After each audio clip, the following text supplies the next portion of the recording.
Continuar sozinho ou contratar pessoas? Eu uso meu nome ou o nome da empresa. Será que eu dou conta de empreender? Sexta no Globo Repórter. Meus amigos, bem-vindos! Sejam muito bem-vindos para este nosso primeiro vídeo nesse novo formato aqui, onde nós vamos falar sobre negócios, design, vendas e assim por diante. Tá? Então sejam muito bem-vindos, eu sou Thiago Múrcia, como vocês podem ver aí no canal. E nesse vídeo eu vou falar com vocês aí sobre 4 erros e acertos que eu cometi quando eu fui começar o meu negócio de design. E depois também, quando eu cometi um pouco aí no decorrer do tempo. Eu sempre fui freelancer e claro que num determinado momento eu queria crescer. Crescer financeiramente, crescer profissionalmente, ter mais tranquilidade, não ficar eternamente ali preso na operação fazendo arte. E aí, num determinado momento, eu tive que decidir, né, por começar aí o estúdio, ou agência, ou empresa de design. E claro que passei por muitos desafios, ainda passo, né, empreender, ter o seu próprio negócio é desafiador. Mas aqui quero trazer algumas ideias para você que está começando ou querendo começar, tá bom? Hoje tenho até inclusive mais de um negócio, time comercial, diretoria, tenho escritório, já não tô preso na operação, tô conseguindo fazer os negócios crescerem, então quero compartilhar com vocês aqui isso que eu passei. Então, o primeiro erro, para mim, o mais claro e é o que eu vejo que as pessoas têm mais dificuldade, até nos negócios e os designers que eu ajudo hoje, né? É não entender e não aceitar que está mudando de profissão. Ser designer é uma coisa, ter uma agência de design é uma coisa completamente diferente. E a gente pode arriscar dizer que designer não enriquece, mas ter um negócio no nicho de design, sim. E também, ter um negócio, ter uma empresa de design é mais sobre ser empresário do que sobre saber de design. Claro, eu tenho formação acadêmica em design, tenho conhecimento técnico dos conceitos, das coisas de design. Até hoje, o meu perfil, por exemplo, eu que cuido, eu que faço as artes, mas todos os 100% dos projetos que a gente roda já não é a minha mão, né? Não é a minha cabeça até pensando e executando esse projeto. E entender isso é fundamental. Isso não precisa ser uma frustração. Pelo contrário, isso tem que ser para você um incentivo de que você vai nadar em mares mais profundos, vai nadar em mares maiores. Então, os deveres e a cabeça do designer funciona de uma forma. Tem preocupações específicas de design, prazo, briefing, conceitos, grid, tipografia e tantas outras coisas. Já um empresário que vai vender design, que vai vender marca, site, branding, ele tem que estar muito mais com a cabeça voltada para negócio, falar linguagem de negócio e ter também tarefas mais estratégicas ou mais comerciais, enfim. Então, isso é importante, tá? O empresário ele tem funções diferentes. E esse foi um erro, né? Eu demorei muito para assimilar isso. Fiquei muito tempo querendo controlar todas as artes. Até usava isso como um argumento, né? Não, hoje não sai uma arte daqui sem que eu veja, sem que eu aprove, como se isso fosse uma coisa espetacular de boa. Mas, na verdade, isso estava matando o meu negócio. Então, em vez de estar fazendo as coisas mais importantes, eu estava preocupado lá com, olha, puxa isso aqui 10 pixels para a esquerda para ficar mais alinhado. Então, assim, o negócio não vai crescer. Você não vai conseguir fazer as coisas importantes e maiores do seu negócio dessa forma, tá? E como consequência, claro, por não ter aceitado essa mudança, o meu segundo erro, eu demorei demais para sair da operação. E sair da operação, aqui no caso, né, eu não quero demonizar a operação, que é fazer a arte em si. Né? Muito pelo contrário. Isso precisa ser feito, é um trabalho muito bom, muito importante, muito necessário, que dá para ser bem remunerado, sem dúvida nenhuma. Porém, se você quer ter um negócio, uma empresa na área, você não pode ficar preso nessa operação. Por quê? É muita coisa pequena para olhar. É incêndio, é coisa para resolver o tempo todo. E o seu tempo, eu repito, tem que estar alocado em coisas mais táticas e mais estratégicas. E isso é uma questão é uma conta muito simples. Se você para você fazer uma arte ali, um carrossel, uma página, o que quer que seja, sei lá, quanto tempo você demora? Vamos supor, 1 hora para fazer um carrossel, 2 horas para fazer uma página. Agora, se você está gerenciando isso, você consegue colocar 2, 3, 4, 5 pessoas para fazer isso ao mesmo tempo e você multiplica o seu tempo. Você cobra, precisa precificar como empresa, né? Porque você paga pessoas para fazer esse trabalho operacional. E é claro que o empresário ele ganha mais, naturalmente, porque ele corre mais riscos, ele tem mais responsabilidade e assim por diante. Eu demorei para soltar essas coisas, eu queria ter controle de tudo, né? Eu tenho um pouco disso na minha personalidade, de querer ser controlador. E eu não confiava no time, eu queria acompanhar absolutamente tudo. Eu não deixava as pessoas terem protagonismo. E é claro que você não pode delargar, né? Tipo, olha, põe a tarefa lá e a pessoa que se lasque, você não acompanhar, né? Isso é delargar. A gente precisa delegar, que é acompanhar, brifar bem aquilo que a gente vai pedir, e assim por diante, né? Ter métricas, formas de mensurar se o trabalho está bom ou não, e assim por diante. Então, se a gente fica preso fazendo arte, entre aspas, a gente não tem tempo para trabalhar o nosso posicionamento, para produzir conteúdo, para trabalhar o comercial, para pensar em oportunidades de mercado para onde você vai direcionar a empresa e assim por diante. E até operações de atendimento, assim, né? Eu demorava para responder e tudo mais. E isso é ruim, né, para um cliente. Então, desde o começo, né, logo que eu contratei um primeiro designer, eu já contratei junto uma gestora de projetos. Claro, com muito esforço, né, não tinha dinheiro sobrando assim, mas eu sabia o quanto era importante ter processos e ter uma gestão funcionando. Senão eu tinha que ficar subindo a demanda para a pessoa fazer, eu tinha que ficar de olho lá e responder o WhatsApp e pegar a coisa, a arte para passar para o cliente. E se tinha alteração, eu tinha que pegar para o cliente, passar para o designer. E isso acabava tomando mais tempo do que se eu fosse fazer, realmente. Então, eu sempre criei processos para delegar com eficiência, para que a coisa funcionasse bem. Esse é um ponto importante. E claro, a coisa não vai sair do jeito que você faria, tal, mas acho que esse é um assunto para a gente trabalhar em outro vídeo, certo? Um terceiro erro é que eu não me dedicava para a minha formação. Eu repito, né, tive formação acadêmica em design, sempre fui designer, estudava, claro, estava muito nesse mercado, lia livros, comprava cursos de design.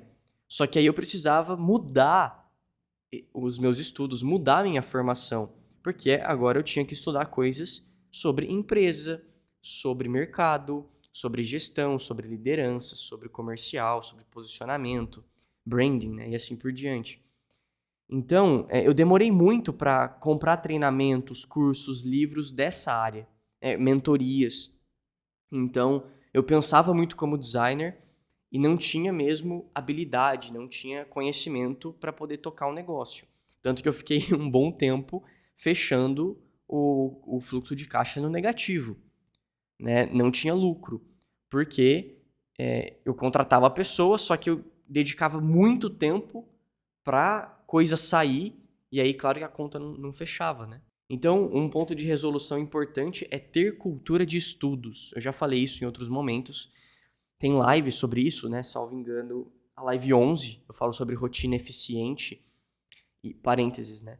Eu faço lives semanais aqui nesse canal do YouTube. Então, se você não tá sabendo, vai aqui na descrição desse vídeo, clica lá no link e participe comigo toda terça às 16 horas, beleza? Então, tem que ter cultura de estudo, tem que estudar todo dia, tem que estar em mentoria, E aí, um outro ponto, pegando a minha cola aqui, eu não citei. Mas o ambiente que nós estamos deve ser um ambiente de mundo mais corporativo, de mais empresários do que de designers. Claro, até hoje eu convivo, sou muito amigo de designers, participo de eventos, tenho produtos para designers, porém, eu aloco mais o meu tempo em estar com empresários, porque eu vou entender a cabeça de um empresário, eu vou conseguir vender para esse empresário e assim por diante. Então, tanto a formação, tanto o ambiente que a gente vai estar, tem que estar mais alinhado nesse sentido. E também, esqueci o ponto que eu ia comentar. Lembrei. E mentorias também, né? Hoje já investi em várias mentorias, já passei por diversos processos. Tenho estrategista hoje que acompanha os meus negócios. Porque a gente precisa ter o olhar de alguém mais experiente, que já passou pelo que a gente vai passar e que vai saber nos dar luzes, nos direcionar pela melhor decisão. Ou nos dar mais esperança, nos consolar diante do cansaço, das dificuldades também. Então, ou nos corrigir na hora que a gente está errado. Então, esse é um ponto fundamental. Também, claro, a gente tem acompanhamento de mentoria. Por exemplo, o G4 Educação, né? Tá aqui a garrafinha do G4, que é uma empresa aí de formação de negócios. Então, a gente está na mentoria do G4 porque a gente precisa desse olhar de fora, desse olhar do mercado. Depois, o meu quarto erro foi demorar para contratar pessoas mais capacitadas. E esse erro ele é consequência também dos outros. Por quê? Pessoas capacitadas... A Siri ligou aqui. Pessoas capacitadas custam mais caro, certo? E você precisa de dinheiro para isso, óbvio. E se você precifica mal, se você não cuida bem do estratégico, do comercial, você não vai ter dinheiro para contratar pessoas melhores. E aí você vai estar sempre dando murro em ponta de faca. É claro que a coisa não vai funcionar bem, tá? Então, eu tinha medo de investir, medo de arriscar, e também com todos esses outros problemas, eu não tinha meios, muitas vezes, de contratar gente melhor. Eu lembro de um mês para o outro, quando eu tomei decisão, eu tinha vendido um projeto maior, falei, vou investir pesado em equipe agora. E de um mês para o outro, a nossa folha aumentou em R$10.000. E era um valor muito considerável para nós, na época. Só que eu dei esse passo, porque eu sabia que eu precisava, que era o momento de fazer isso e realmente foi o momento que eu consegui sair, dar um passo maior, né, para sair da operação e assim por diante. Porque quando você não investe em pessoas boas, em algum aspecto você também está queimando dinheiro. É claro que hoje, até hoje a gente faz isso. A gente contrata gente mais iniciante e vai treinando na nossa cultura, com os nossos processos, e a pessoa vai evoluindo e assim por diante. Isso é parte natural. Só que para gerenciar, para tarefas mais importantes, a gente tem que dedicar dinheiro e tempo para essas pessoas. Então não é só contratar, né? Não é só gastar dinheiro, mas é dedicar tempo também para o desenvolvimento dessas pessoas. E um bônus aqui, uma ideia, é a própria precificação, né? Então você precisa precificar como empresa, contando que no seu orçamento tem que estar aquilo que você tem que pagar para os outros para eles poderem fazer. Mesmo quando às vezes você vai contratar um parceiro de negócio, né? Então, por exemplo, você faz landing page e você quer contratar alguém para implementar a página. Você faz o layout e essa pessoa implementa. Então também você tem que dedicar tempo para essa pessoa, para estabelecerem processos claros, para manter um padrão mínimo de qualidade e assim por diante. Agora, 4 acertos que desde o começo aí eu acertei. Primeiro, eu não desisti. Parece bobeira, mas é verdade. Porque mesmo quando a gente fechava no vermelho, mesmo quando eu estava muito cansado, mesmo quando eu queria desistir, eu não desisti. Esse é um ponto importante. E eu tinha um propósito. Eu tenho, né, no fundo, um propósito. Então, quando eu estava nesses momentos, eu me lembrava do porquê eu também queria empreender. Até quando eu era solteiro, lá no começo, eu queria empreender para dar uma condição melhor para minha família, para os meus filhos, que ainda não vieram também. Mas hoje eu sou casado, né? Então, eu lembrava, olha, eu nem conhecia minha esposa, mas eu já pensava nela quando eu queria desistir de ter o meu negócio. E isso é o que nos sustenta muitas vezes, né? Ter um sentido real pelo que a gente vai fazer. E entender que ter um negócio é servir, é fazer do trabalho um ato de serviço. Não é ser servido. Também tem essa parte, é claro, é natural, mas nós estamos para ser o primeiro a trabalhar, o primeiro a se sacrificar pelo negócio. Senão, né, como que a gente vai querer que os outros se sacrifiquem se nem nós mesmos estamos dispostos a esse sacrifício? Aí não funciona. Então não desista. Procure ajuda e caminhos, ferramentas para chegar onde você quer. É sempre interessante pensar isso, né?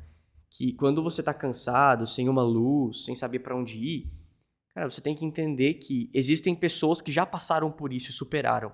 Como elas superaram isso? Você tem que entender e procurar esse caminho, procurar essa resposta com quem é mais experiente. Depois eu ouvi as pessoas certas. Eu escutei muita crítica, eu escutei muita gente falando que eu era louco, muita gente falando que isso não ia dar certo, que não valia a pena. Claro que sim, né? Naturalmente. Só que eu fui olhar para o mercado tradicional. Eu fui escutar empresários bem-sucedidos, conhecer histórias de pessoas que construíram aquilo que eu queria construir e procurar conselhos de pessoas certas, né? Isso é uma coisa importante. E não procurar conselho de pessoas pessimistas, de pessoas que vão nos desanimar ou que não construíram nada, mas querem ficar te dando conselho. Então esse é um ponto que eu também acertei. E depois, um terceiro ponto que eu já comentei é que eu investi desde o começo em gestão e processos. Então eu contratei uma engenheira de produção para cuidar de todo o processo operacional das nossas entregas e também definir processos claros, né? Então a gente, olha, o drive a gente organiza assim, a gente recebe a cópia dessa forma, aí chega para o designer nesse sistema, ele faz assim com esse manual de identidade, ele sobe no Slack para revisão, o diretor de criação revisa. Então a gente estabeleceu isso. E processo, gente, é coisa prática. Processo é para resolver problema, não para engessar, tá? Isso é importante. Muita gente fala, estou estabelecendo processos, mas não torna isso prático. Aí não vai funcionar. Então, gestão de processos, gestão de pessoas, gestão de arquivos.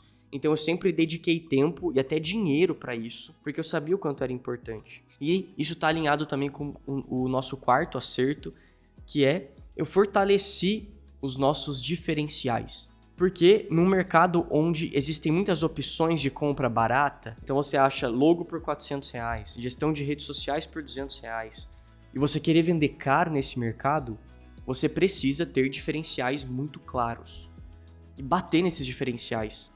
Um desses é a própria gestão e o atendimento. Então eu sei que a maioria das empresas, das pessoas reclamam que designer não entrega no prazo, que designer não responde e assim por diante.